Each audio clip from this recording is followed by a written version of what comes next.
말씀은 빌립보서 4장 10절에서 20절까지 말씀입니다. 빌립보서 4장 10절에서 20절까지 말씀 제가 읽도록 하겠습니다.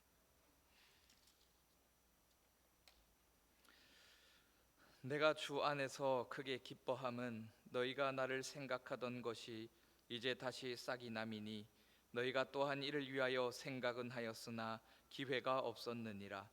내가 궁핍함으로 말하는 것이 아니니라. 어떠한 형편에든지 나는 자족하기를 배웠노니 나는 비천에 처할 줄도 알고 풍부에 처할 줄도 알아. 모든 일 곧 배부름과 배고픔과 풍부와 궁핍에도 처할 줄 아는 일체의 비결을 배웠노라. 내게 능력 주시는 자 안에서 내가 모든 것을 할 수 있느니라. 그러나 너희가 내 괴로움에 함께 참여하였으니 잘하였도다.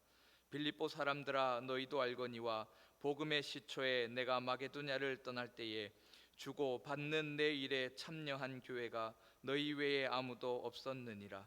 데살로니가에 있을 때에도 너희가 한 번뿐 아니라 두 번이나 나의 쓸 것을 보내었도다.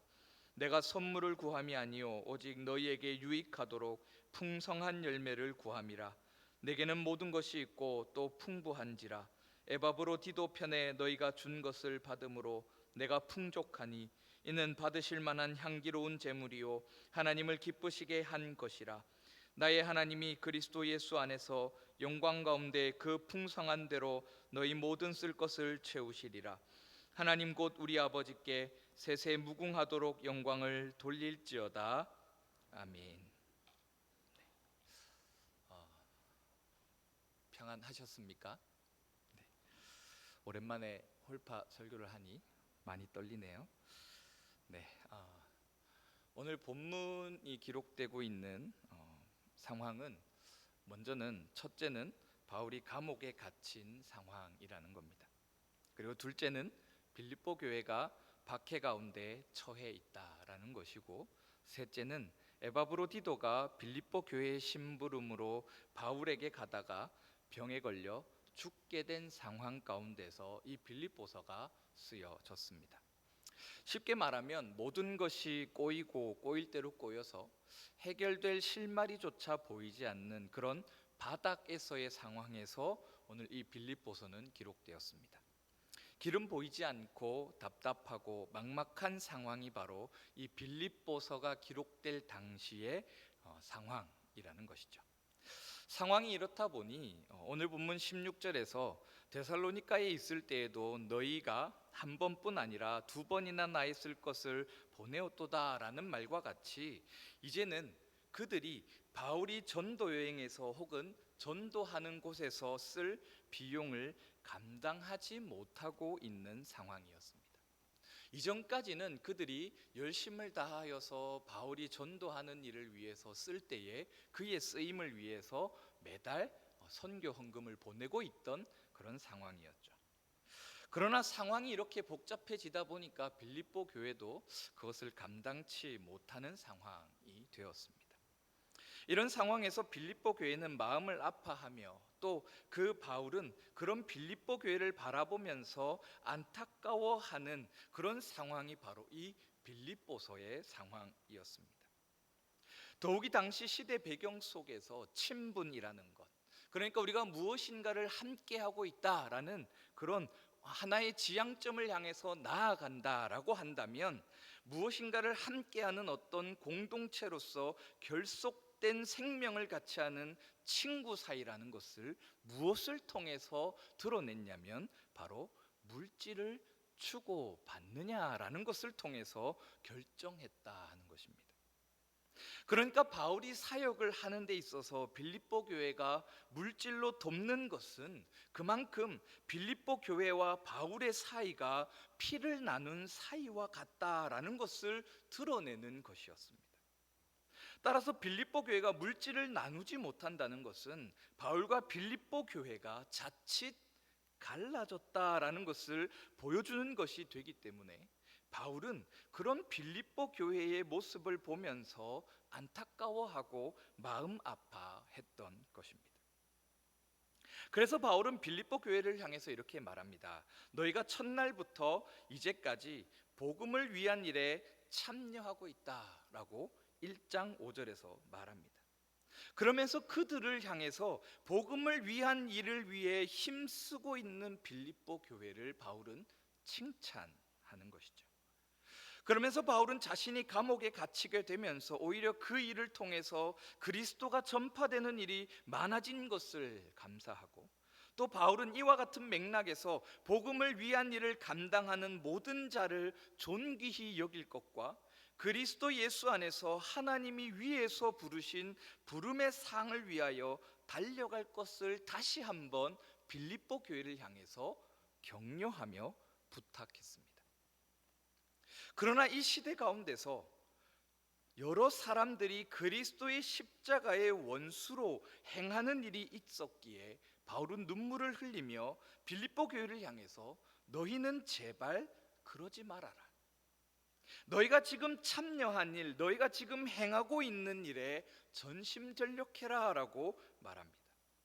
그리고 나서 바울은 4장에 이르러서 그러므로 나의 사랑하고 사모하는 형제들, 나의 기쁨이요 면류관인 사랑하는 자들아, 이와 같이 주 안에 서라 라고 말하면서 다시 한번 빌립보 교회가 시작했고 동참하여서 참여하고 있으며 해야 할 그 일, 바로 복음을 위한 일 가운데 전심전력할 것을 권면하고 응원합니다.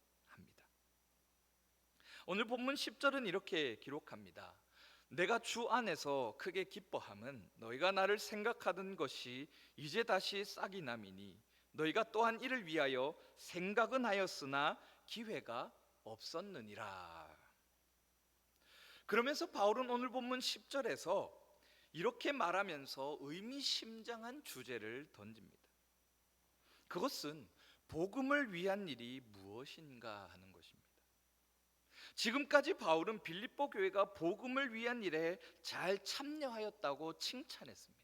그리고 그것을 격려했습니다. 너희가 비록 지금 어렵고 박해 가운데 있지만 그 일 가운데 전심전력함으로 지금까지 해왔던 것을 잘 감당해라 라고 말합니다. 그리고 그것을 더욱 힘써 지키고 그것을 위해 더욱 전심전력함으로 힘써 행하라 말했습니다.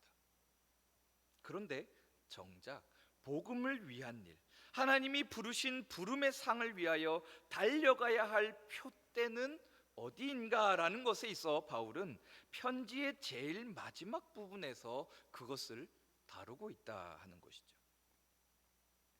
지금까지 바울은 빌립보서를 통해서 빌립보 교회를 칭찬했고 너희 잘하고 있다, 그래 지금처럼만 하면 된다 라고 말하면서 그들에게 더 힘내라, 더 잘 달려가라, 더 열심히 달려가라 라고 채찍질하며 당근을 주었습니다. 그렇다면 이 빌립보 교회는 무엇을 잘했을까요?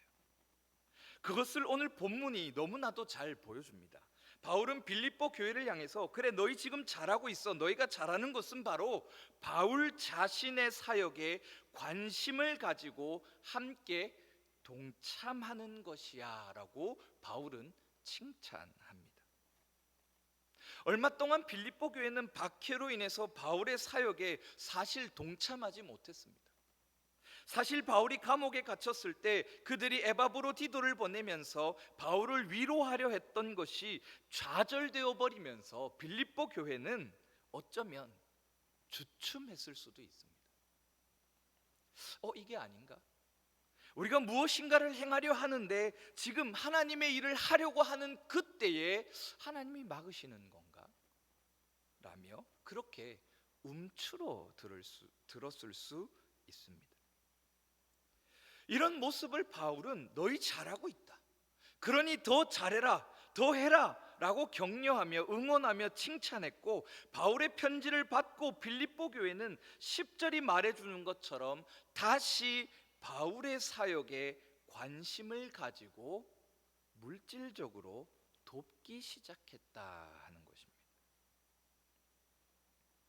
바울은 10절에서 너희가 생각은 하였지만 기회가 없었다라는 말로 표현하면서 단호하게 너희가 다시 나에게 물질을 주는 것을 기뻐한다라고 말합니다. 빌립보 교회가 바울에게 필요한 물질적인 것을 돕기 시작한 그것 때문에 기뻐하는 것이 아니라 바울이 바라보고 있는 것, 바울이 생각하고 있는 것, 바울이 믿음을 따라 걸어가고 있는 그 신앙의 여정에 함께 동참한 것으로 바울은 기뻐하는 것입니다. 바울은 11절에서 13절에서 말하고 있는 것처럼 어떤 형편에든지 자족할 수 있는 사람이었습니다. 그는 원래 율법에 있어 탁월하다 인정받던 가멜리아 가문에서 수학한 굉장한 학식을 가진 정통 중의 정통 유대인이었습니다. 그는 유대인의 정통을 개성한 자로 자신을 여겼기에 수많은 그리스도인들, 당시 유대인들에게 있어서 이단시 취급당했던 그리스도인들을 박해하고 죽이는 일에 앞장섰던 사람이었습니다. 하지만 그는 예수님을 만나게 되면서 자신이 가장 중요하게 여겼고 세상도 인정하던 모든 것들, 가멜리아에서 수학했다는 그 학문적 명성과 자신이 유대인의 정통에서 가장 확고하게 자리 잡은 사람이라는 그 권력의 명예를 그는 버렸습니다. 그리고 바울은 천막을 만들며 자신의 생계를 유지하는 삶, 그것도 하루 벌어 하루 먹고 사는 그런 하루살이 인생을 그는 선택하며 그의 삶을 살았습니다. 이처럼 바울은 어떤 형편에든지 자급자족할 수 있는 사람이었습니다.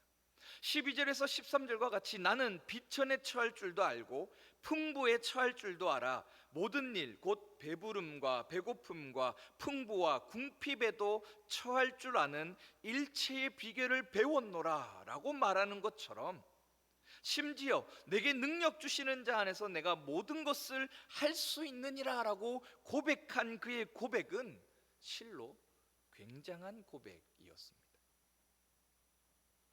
바울은 분명 세상에서 성공할 수 있는, 어쩌면 이미 성공한 사람이었습니다. 수많은 사람들이 자신의 뒤를 따르기 위해서 서로 싸우고 수많은 사람들이 바울에게 돈을 갖다 바치며 제발 한 수 가르쳐 주십시오, 그렇게 바울 자신의 가르침을 듣기 위해 몰려드는, 어쩌면 아주 성공한 삶을 살았을 바울은 바로 자신의 눈앞에 있는 그 삶을 걷어차 버렸습니다. 그것도 예수님 때문에 말이죠. 바울은 예수님 때문에 모든 사람들 위해 군림하며 모든 사람들을 주무를 수 있는 힘과 권력, 명예를 버리고 그 낮고 천한 자리 가운데로 내려와서 하루 벌어 하루 먹고 사는 막노동의 삶을 살고 있으니 바울의 이 고백은 실로 굉장한 고백이며 바울의 진정성을 아주 잘 드러내주는 말입니다. 그러니까 바울이 지금 빌립보 교회가 바울에게 물질적으로 다시 후원하게 된 것을 바울에게 있어서 그것을 보며 바울이 그래 너희 지금 너무 잘하고 있다, 더 해라 라고 말하는 것이 아니라 바울은 사실 그것을 별로 개의치 않았다라는 것이죠. 바울에게 있어서 물질이라는 것은 없어도 그만이었던 것입니다. 하지만 바울은 빌립보 교회가 보낸 물질을 받았을 때 바울은 그들이 가지고 있었던 그 마음, 복음을 위한 일에 함께 참여하고자 하는 마음으로서 보낸 그 물질, 바로 빌립보 교회의 마음의 방향을 보았기 때문에 바울은 그들이 다시 어려운 상황 가운데서 일어나서 바울을 향해서 힘겹게 첫걸음을 떼며 그 물질을 나누어 주었을 때 바울은 그들을 보며 기뻐했던 것입니다.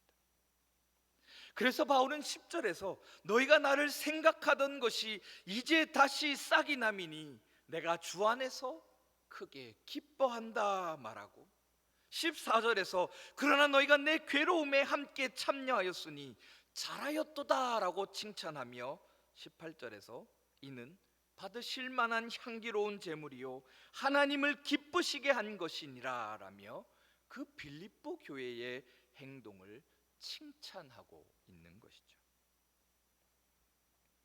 마태복음 6장 21절에 이런 구절이 있습니다. 우리 함께 읽도록 하겠습니다. 시작. 내 보물 있는 그곳에는 내 마음도 있느니라. 아멘. 마태복음 6장 21절은 우리에게 이렇게 말합니다.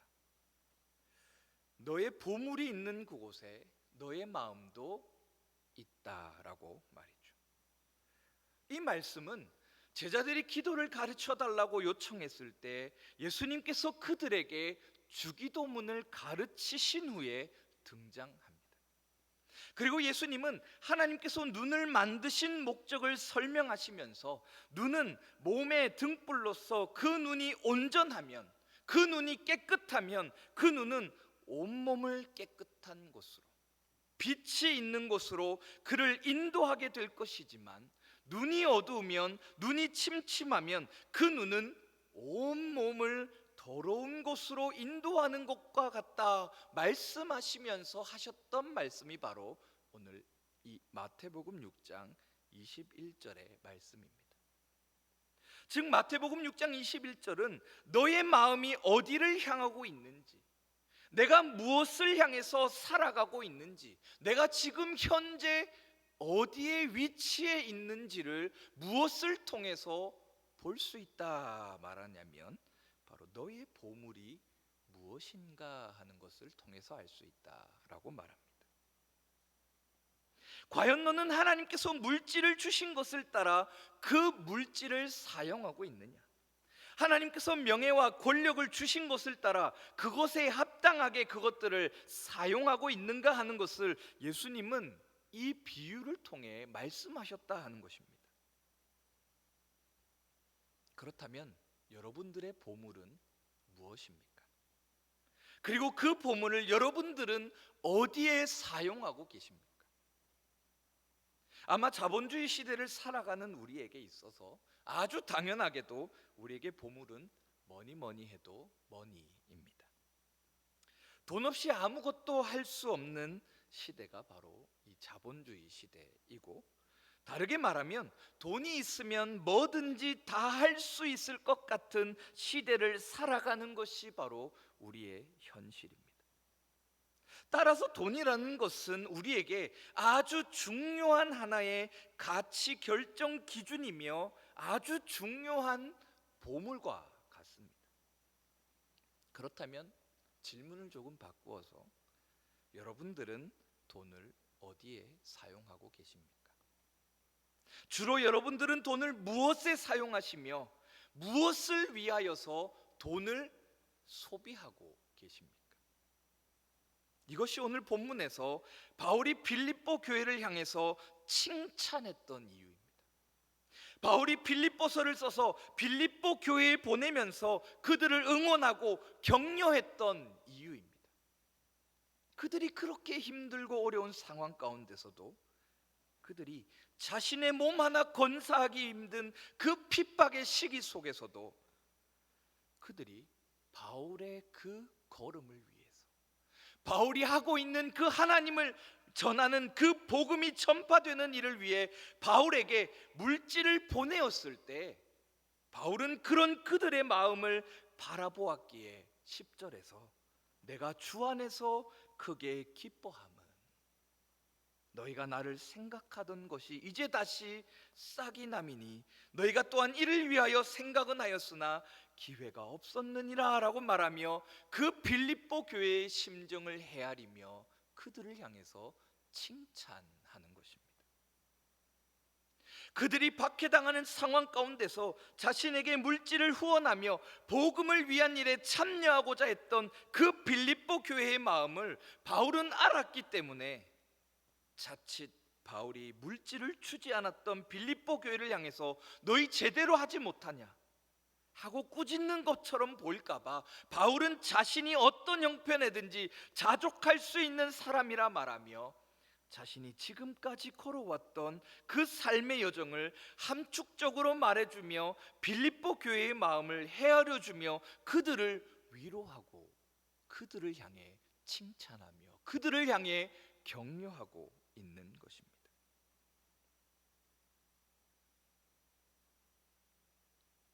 요즘 많이 힘드시죠? 요즘 보면 공통되는 단어들이 많이 보입니다. 그것이 아주 많은데 그 중에서도 특히 자주 보이는 것이 공황장애, 불안, 불면이라는 말입니다. 이러한 것들이 우리 주변에서 계속해서 대두되며 내가 마주하는 수많은 사람들 중 수많은 수의 사람들이 이러한 증상을 호소하는 시대 속에 우리는 살아갑니다. 그런 시대 속에서 우리는 교회를 위해 힘써 섬기자, 교회를 세우는 일에 힘써 나아가자, 하나님의 말씀을 전하고 그 말씀을 따라 살아가자라는 말을 들을 때 답답하고 할 수 없을 것 같고 미칠 것 같고 막막함이 때로 밀려옵니다. 그래서 우리는 어쩌면 내 환경이 좀 괜찮아지면 하겠습니다, 내가 좀 여유가 생기면, 내 숨 한 번 탁 트이게 쉬면 그때 좀 하겠습니다 라며 우리는 우리의 심정을 토로하게 되는 시대 속에 살아갑니다. 그러나 바울은 그런 상황 속에 있었던 빌립보 교회를 향해서 너희 더 할 수 있다, 너희도 해야 한다, 하나님의 말씀을 전하는 일 가운데 참여하며 관심을 가지며 그 일을 위해서 힘써 행해야 한다라고 말하는 것을 17절에서 오직 너희에게 유익하도록 풍성한 열매를 구함이라 라고 말합니다.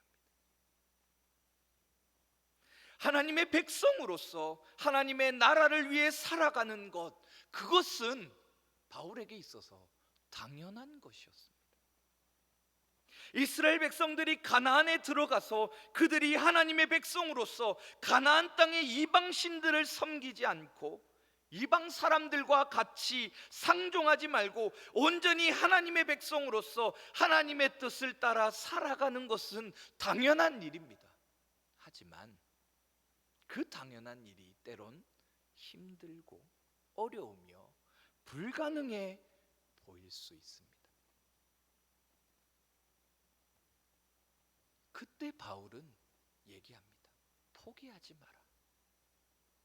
하나님의 뜻을 지켜 행하는 것은 우리의 생명이 하나님께서 약속하신 땅에서 하나님과 동고동락하며 오랫동안 행복하게 살기 위한 유일한 길이기에 바울은 그것을 포기하지 말고 전심전력하여 그것을 이루어내라 라고 말하는 것입니다. 그렇게 바울은 이 빌립보 교회를 향해서 박해 속에서 힘들어하고 어려워하며 고통스러워하는 그 빌립보 교회를 향해서 포기하지 마라, 하나님의 백성으로서 핍박과 박해 가운데서 하나님의 부르신 그 부름의 상을 위하여 달려가야 할 표대를 향해 달려가라, 하나님 앞에서 살아가는 존귀한 자들을 바라보며 그들을 귀히 여기고 그들을 주목하여 보면서 너희가 힘써 그 길을 달려가라 말합니다. 그리고 바울은 우리의 시대 속에 외칩니다. 불안과 불면과 공황장애라는 그 수많은 어려움 속에서 모든 것이 답답하고 모든 것이 막막한 이 시대 속에서 바울은 우리에게 말합니다. 복음을 전하는 일에 힘써 전심전력하라. 교회를 세우고 교회로서 이 세상 가운데 서기 위해 힘들고 어려워도 말씀 앞에 서야 한다 말합니다. 그러면 19절에 말하는 것처럼 나의 하나님이 그리스도 예수 안에서 영광 가운데 그 풍성한 대로 너희 모든 쓸 것을 채우시리라. 아멘. 이것이 무슨 말입니까? 홍해가 앞을 가로막고 뒤로는 애국 군대가 쫓아오는 상황에서 모세가 이스라엘 백성들에게 했던 그 말과 연결됩니다. 제가 읽어드리겠습니다. 모세가 백성에게 이르되 너희는 두려워하지 말고 가만히 서서 여호와께서 오늘 너희를 위하여 행하시는 구원을 보라. 너희가 오늘 본 애굽 사람을 영원히 다시 보지 아니하리라. 아멘. 이 시간 이 믿음을 따라 어둡고 침침하며 불안과 불면, 공황장애와 같은 그 답답함으로 점철된 이 시대 속에서, 우리를 옥죄어 오는 그 답답한 시대 속에서 담대히 하나님의 복음을 전하는 일에 참여하시고 힘쓰시며 전심전력하시는 저와 여러분들이 되시기를 소원합니다. 우리 시간 찬양하고 함께 기도하기를 원합니다. 이 시간 찬양하실 때 우리 주변을 좀 둘러보시며 좀 축복하며 함께 찬양하기를 원합니다. 오늘 하루도 살아내느라 고생하신 우리 옆에 있는 분들을 바라보며 함께 축복하며 찬양하겠습니다.